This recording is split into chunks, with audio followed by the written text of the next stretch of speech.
hakkı.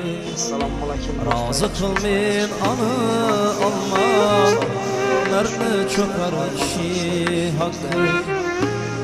Aldamasa nazar salma, dağ yıkar kişi hakkı.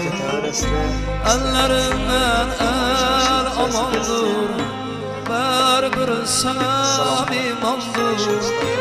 Ellerinden el amandır, bir sana imandır. Azrail'dan hem yamandır, göredi kör kişi hakkı.